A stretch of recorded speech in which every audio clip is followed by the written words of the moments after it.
YouTube channel में फिर से आपका स्वागत है। आइए देखते हैं शिक्षा रोजगार से जुड़ी बड़ी खबर लेकर हाजिर हूं, उपस्थित हूं। दोनों शिफ्टों के प्रश्न और आंसर आए बाहर। मधुबनी में पति पत्नी गिरफ्तार। दारोगा परीक्षा का प्रश्न पत्र वायरल। परीक्षार्थी बोले यही प्रश्न पूछे गए थे। मधुबनी में पति व्हाट्सएप से पत्नी को बता रहा था प्रश्न का उत्तर। बिहार पुलिस अवर सेवा आयोग द्वारा आयोजित पुलिस अवर निरीक्षक परीक्षा पद की परीक्षा में रविवार को आरएन कॉलेज पंडौल सेंटर के प्रश्न पत्र लीक करने की बात सामने आई है। सूत्रों से मिली जानकारी के अनुसार बेनीपट्टी की रहने वाली रितु कुमारी का सेंटर आरएन कॉलेज में था। परीक्षा केंद्र पर उसके साथ उसका पति संजीव कुमार भी आया था। द्वितीय पाली में जैमर में तकनीकी खराबी आ गई थी। किसी प्रकार रितु ने मोबाइल के माध्यम से प्रश्न पत्र को अपने पति संजीव को भेज दिया।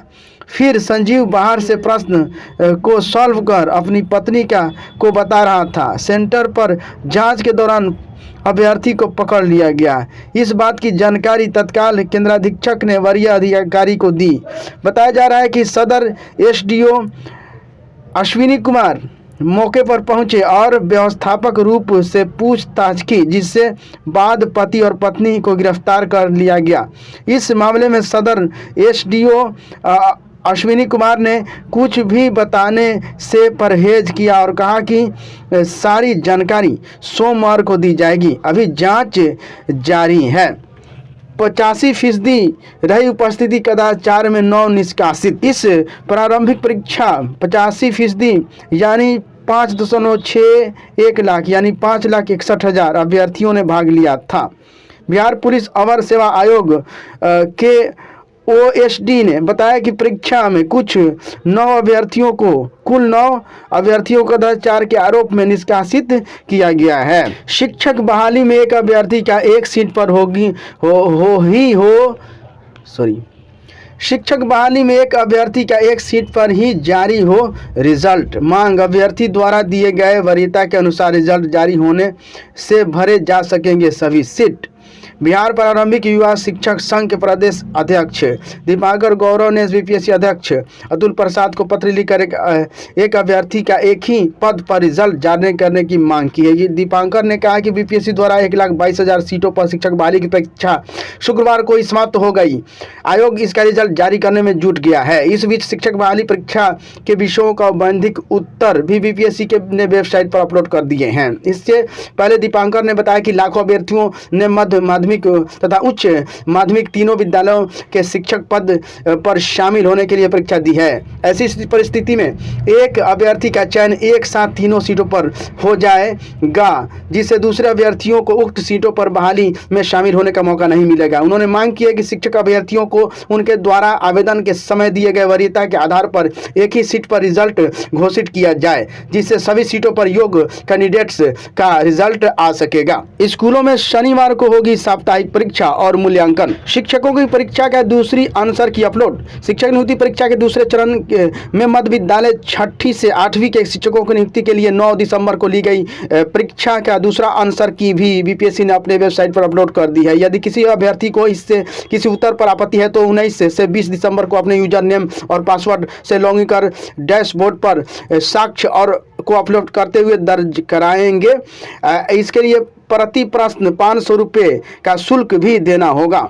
नए शिक्षक भी करेंगे परीक्षा की कॉपियों की जांच। बिहार विद्यालय परीक्षा समिति ने माध्यमिक परीक्षा 2024, इंटरमीडिएट परीक्षा 2024 को उत्तर पुस्तिकाओं के मूल्यांकन के लिए शिक्षकों की डायरेक्टरी बनाने का काम शुरू कर दिया है। इस बार मूल्यांकन में नवनियुक्त शिक्षकों को भी लगाया जाएगा।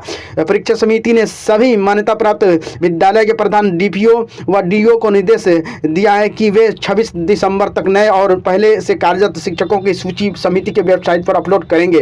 परीक्षा समिति ने स्पष्ट किया है कि केवल मान्यता प्राप्त विद्यालय के प्रधान ही वैध शिक्षकों की विवरणी उद्यतन करेंगे। जिन विद्यालयों की संबद्धता रद्द की गई है उनका विवरणी अपलोड नहीं किया जाएगा। जिले में 25 नवनियुक्त शिक्षकों ने दिया त्यागपत्र। पटना जिले में 25 नवनियुक्त शिक्षकों ने स्कूलों में योगदान करने के बाद त्यागपत्र दे दिया है। इन शिक्षकों की कहीं और नौकरी हो गई है। जिला शिक्षा शिक्षा कार्यालय के अनुसार जिले के स्कूलों में 25 शिक्षकों ने त्याग पत्र दिया है। जिन स्कूलों से शिक्षकों का त्याग पत्र दिया है वहाँ विषय की शिक्षकों की कमी हो गई है। जिले में 4,856 नवनियुक्त शिक्षकों का चयन किया गया था, लेकिन अंतिम रूप से लगभग 4100 शिक्षकों ने योगदान किया। इसके अलावा 400 शिक्षकों ने चयन के बाद नियुक्ति पत्र ही नहीं लिया। 583 सहायक शिक्षकों को विभिन्न स्कूलों में बनाया गया प्रभारी प्रधानाध्यापक।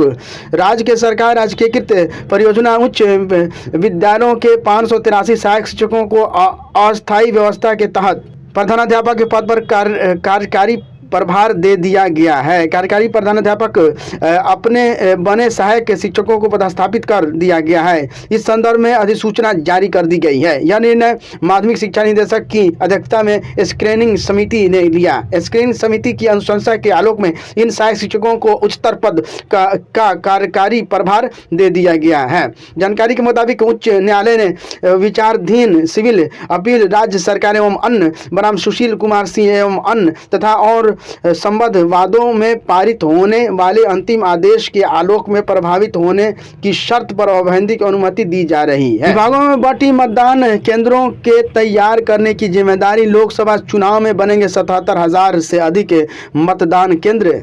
दारोगा भर्ती। राम मनोहर लोहिया कॉलेज व डीएन हाई स्कूल का मामला। 4 परीक्षा केंद्रों से OMR की कार्बन कॉपी लेकर फरार हुए छात्र, उन पर प्राथमिकी दर्ज की गई है। थैंक यू फ्रेंड्स, फिर मिलते हैं नई वीडियो के साथ। अभी तक मेरे चैनल को आपने सब्सक्राइब नहीं किया तो सब्सक्राइब कीजिए, बेल आइकन दबाइए, वीडियो को दोस्तों में शेयर कीजिए।